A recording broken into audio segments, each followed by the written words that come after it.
தலைவரும் சுதந்திர போராட்ட வீரருமான பிர்சா முண்டாவின் பிறந்த நாள். பழைய நாடாளுமன்ற வளாகத்தில் உள்ள சிலைக்கு குடியரசுத் தலைவர் திரௌபதி முர்மு மரியாதை. கள ஆய்வு மேற்கொள்ள அரியலூர் மாவட்டத்திற்கு சென்றடைந்த முதலமைச்சருக்கு உற்சாக வரவேற்பு. சாலையின் இருபுறமும் திரண்டிருந்த பொதுமக்கள் கை கொடுத்து உற்சாக வரவேற்பு அளித்தனர்.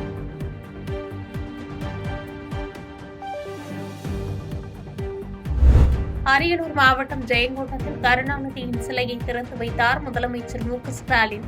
உடன் அமைச்சர்கள் கே.என். நேரு, சிவசங்கர், ஏவ வேலு மற்றும் விடுதலை சிறுத்தைகள் கட்சித் தலைவர் தொல் திருமாவளவன் பங்கேற்பு.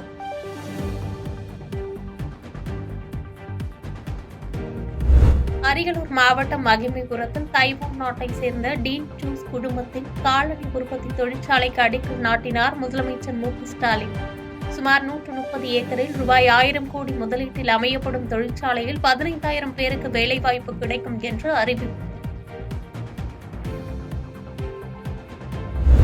அரியலூர் மாவட்டம் வாரணவாசி அங்கன்வாடி மையத்தில் ஊட்டச்சத்தை உறுதி செய் திட்டத்தின் 2ஆம் கட்ட விரிவாக்கத்தினை தொடங்கி வைத்தார் முதலமைச்சர் மு.க.ஸ்டாலின். ஊட்டச்சத்து குறைபாடு உடைய குழந்தைகளின் தாய்மார்களுக்கு ஊட்டச்சத்து பெட்டகங்களை வழங்கினார்.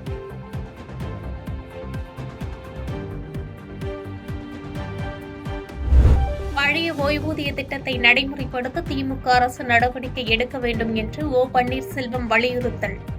ஆட்சிக்கு வந்து 3.5 ஆண்டுகள் கடந்த நிலையிலும் திமுக அரசு வாக்குறுதிகளை நிறைவேற்றவில்லை என்று குற்றச்சாட்டு.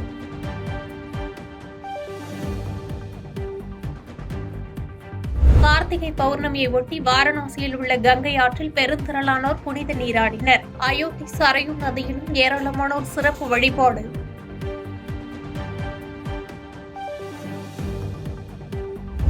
வடமாநிலங்களில் தீபாவளி முடிந்த 15வது நாளில் கொண்டாடப்படும் தேவ் தீபாவளி கோலாகலம். வாரணாசி கங்கை கரையில் ஆயிரக்கணக்கான தீபங்கள் ஏற்றி பக்தர்கள் வழிபாடு.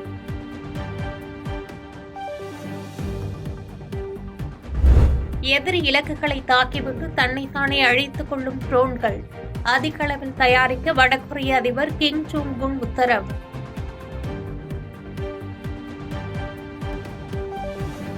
நியூசிலாந்து நாடாளுமன்றத்தில் மவோரி மக்களுக்கு எதிரான சட்ட திருத்த மசோதாவுக்கு கடும் எதிர்ப்பு. பழங்குடியினர் சமூகத்தை சேர்ந்த உறுப்பினர்கள் மசோதாவை கிழித்தெறிந்து தங்கள் பாரம்பரிய ஹக்கா முழக்கத்தை எழுப்பியதால் பரபரப்பு. பிரதமர் மோடிக்கு அரசியலமைப்பு புத்தகம் வெற்று புத்தகமாக தெரிவதாக ராகுல் காந்தி கடும் தாக்கு. 1 ஆண்டுக்கும் மேலாக எரிந்து கொண்டிருக்கும் மணிப்பூர் மாநிலத்திற்கு தற்போது வரை பிரதமர் மோடி செல்லவில்லை என்றும் சாடல். டெல்லி மேயராக ஆம் ஆத்மி கட்சி வேட்பாளர் மகேஷ்குமார் கிச்சி வெற்றி பெற்றுள்ளார். பாஜக வேட்பாளர் கிஷன் லாலை விட 1 வாக்கு வித்தியாசத்தில் ஆம் ஆத்மி வேட்பாளர் வெற்றி.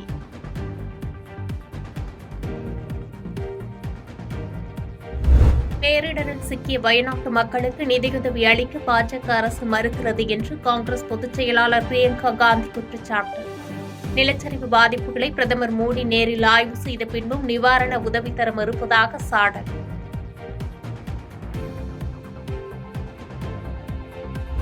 காற்று மாசு அதிகரித்ததை அடுத்து டெல்லி என்சிஆர் பகுதியில் இன்று முதல் கடும் கட்டுப்பாடுகள் நடைமுறைக்கு வந்தது. கட்டுமானம் இடிப்பு தொடர்பான பணிகளுக்கு தடை. மின்சாரம் மற்றும் சிஎன்ஜி உள்ளிட்ட வாகனங்கள் மட்டுமே இயக்க அனுமதி.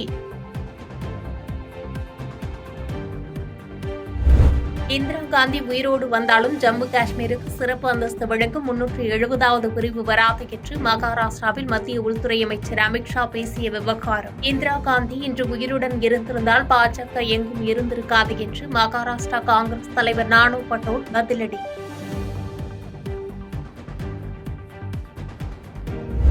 தெலுங்கானா ஹைதராபாத்தில் மாணவர்களால் நடத்தப்பட்ட 18 வயது உட்பட்டோருக்கான சட்டசபை அமர்வு. குழந்தைகள் தினத்தையொட்டி நடைபெற்ற நிகழ்ச்சியில் முதலமைச்சர் ரேவந்த் ரெட்டி பங்கேற்று சிறப்பித்தார்.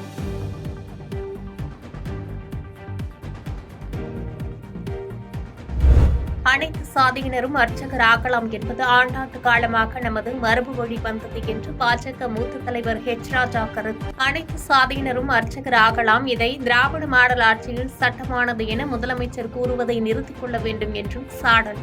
எனக்கு பதில் சொல்லுங்க. ஏன்னா கேள்வி நீங்க கேட்டிருக்கீங்க. 40,000 கோவில்கள் அறநிலைத்துறையின் கீழ் இருக்கு.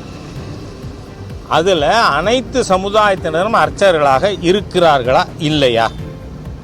Tell me. No. Our if he is fraudulent, அதுக்கு நீங்க அர்ச்சகர்களாக இருக்கிறார்கள். அவர் அர்ச்சகர்களாக நாங்க ஆக்குறோம்னு சொல்றது ஃப்ராடுங்கிறேன்னா.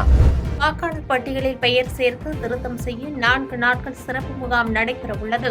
சென்னை மாவட்டத்திற்குட்பட்ட 947 வாக்குச்சாவடி மையங்களில் சிறப்பு முகாம்கள் நடத்தப்பட உள்ளன. பௌர்ணமி கிரிவலத்தை முன்னிட்டு திருவண்ணாமலைக்கு 400 சிறப்பு பேருந்துகள் இயக்கம். பேருந்து இயக்கத்தினை மேற்பார்வை செய்திட அதிகாரிகள் பணியமர்த்தப்பட்டுள்ளனர். செய்பவரை கண்டால் நாம் பயங்கொள்ளலாகாது பாப்பா. மோதி மிதித்து விடு பாப்பா, அவர் முகத்தில் உமிழ்ந்து விடு பாப்பா. அண்மை செய்திகளை உடனுக்குடன் தெரிந்து கொள்ள இணைந்திருங்கள் இயம்நாடு தொலைக்காட்சியுடன்.